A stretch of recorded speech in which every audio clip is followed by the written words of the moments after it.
Candidate for governor, San Jose Mayor Matt Mahan joins us now. Mayor, good to have you with us. Thanks for having me. Hard to start anywhere, but with the Eric Swalwell situation, your reaction to the allegations against him, the news that he suspended his campaign and now resigned from Congress. Yeah, I mean, look, the allegations are just horrifying, just absolutely disgusting. I'm glad that he's dropped out. I'm glad that he's resigned. I think the important point is that we should protect the women who came forward. Far too often, women have not spoken up when men like Eric Swalwell have abused their position of power because they've been worried that they won't be believed or their career will be ruined. So I'm glad that they spoke up, especially before we make one of the most important decisions we'll make for many years to come. Former House Speaker Kevin McCarthy saying this weekend that there have been rumors swirling about this alleged behavior for years. So what, if it's true, what kind of accountability should we hold these people to in Washington and here in California?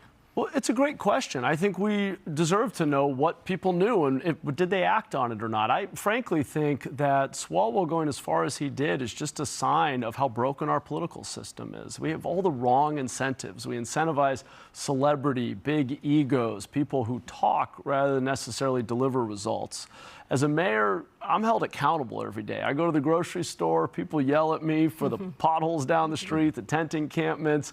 I jumped in this race because I didn't see anyone else in the field who I felt actually had a plan for fixing our biggest problems: homelessness, crime, building housing, the kinds of things I'm accountable for delivering on every day as a mayor. I don't think we need the MAGA-backed TV commentator whose credentials being endorsed by Donald Trump on the one hand, or a billionaire who made his personal fortune investing in private prisons, ICE detention centers, and coal companies. I think we need somebody who's actually done the work of getting government to deliver results in people's lives.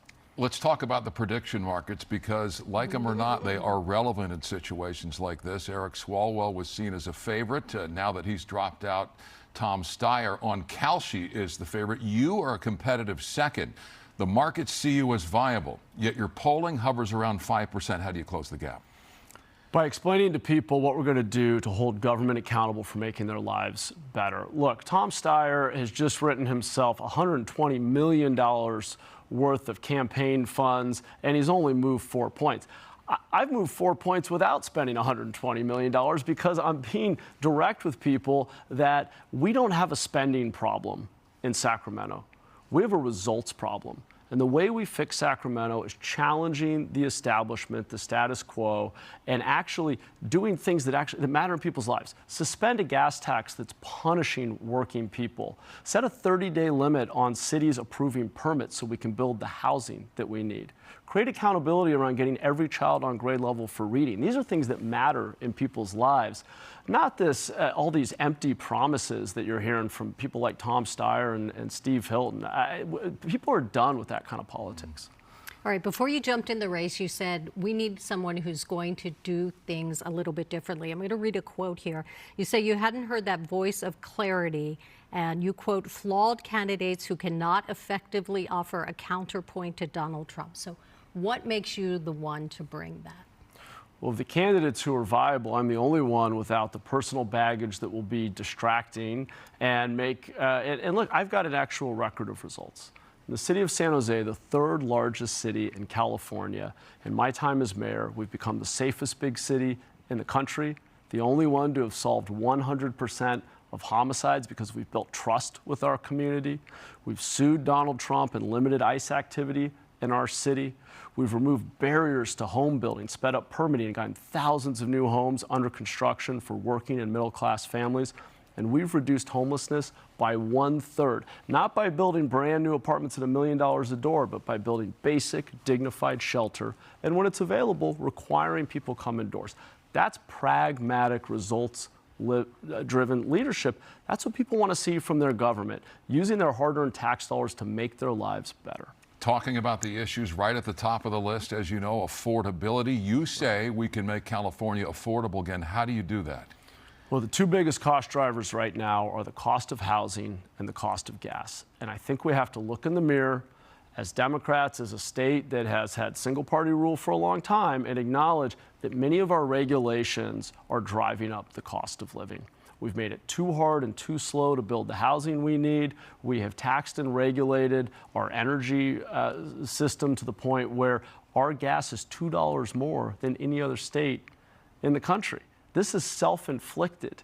So we need to right-size our regulation. We need to get back to growing and investing in California again so we can have a large middle class. Another big issue, homelessness, especially here in Southern California. We deal with it. We know that one out of every 4 homeless people in the U.S. lives here in California.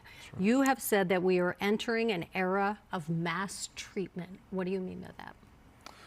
Well, I was the first Democrat leading a large city to support Proposition 36. This is another case where I looked at the data, I talked to people at the ground level, I went out into the encampments and spoke with people, and I took on the establishment within my party. It turns out 70% of Californians agreed with me that when treatment is available, camping should not be a choice.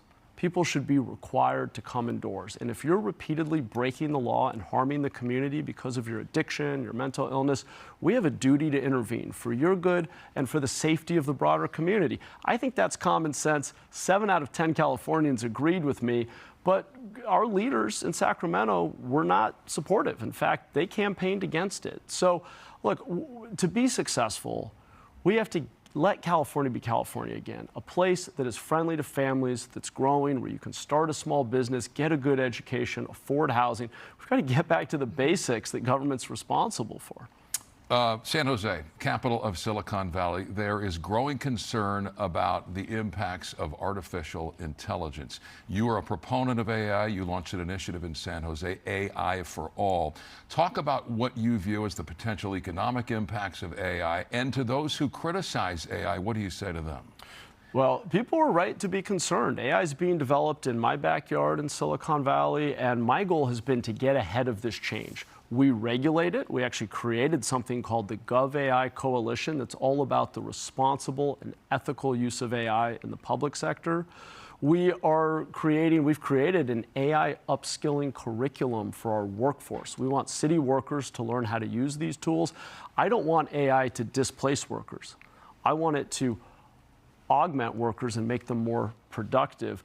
But there's no doubt that this technology has to be regulated for privacy, security, and we have to make sure that people can still earn a living. That means improving the quality of our education, investing in career technical education. Look, we don't know how this is going to turn out, but I think it's important that we have a governor who understands the power of these tools, has experience with using them in the public sector and regulating them. I'm the only candidate in this race who's done both. You've been endorsed by developer Rick Caruso, who just donated $1 million to a PAC group supporting you. Mr. Caruso lost in the last election for LA mayor to Karen Bass. Looks like Bass is now in an uphill battle to be reelected here as mayor. Who do you see as the best person to lead LA in our mayor's race? Well, I haven't weighed in the LA mayor's race. I work with Mayor Bass through the big city mayors because we have a lot of common issues. And my goal as governor is to work with whoever is the mayor of any of our cities to focus on the basic things that all Californians are relying on us to do, the things that we've led the way on in San Jose: reducing crime and blight, reducing homelessness, getting people into shelter and treatment, making it easier to start a small business, build housing. We have got to make life easier and more affordable for people. That's the job of government. And I think we got a big wake-up call this week that we don't need any more celebrities, big egos, billionaires. We just need people focused on holding government accountable for providing core services and working for people. You say on your campaign website that you want to get our government, quote, back to the basics. Lay out those basics in layman's terms. It's pretty simple. Our primary responsibility is public safety. That also means that people can't be left suffering with addiction and mental illness in our streets. We need to get everybody indoors. Government should be responsible for providing a high-quality education for all of our children, no matter what zip code they're born in. I was a public school teacher in East Side San Jose, serving kids in some of our toughest neighborhoods. Every child has the potential to do amazing things if we invest in them.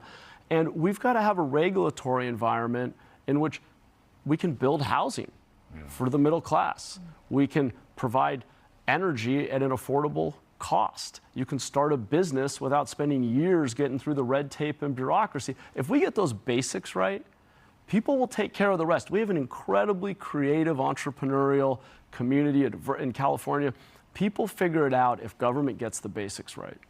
All right, Mayor, quickly, as we have asked all the candidates, we're 10 years down the road. You've served 2 terms as our governor.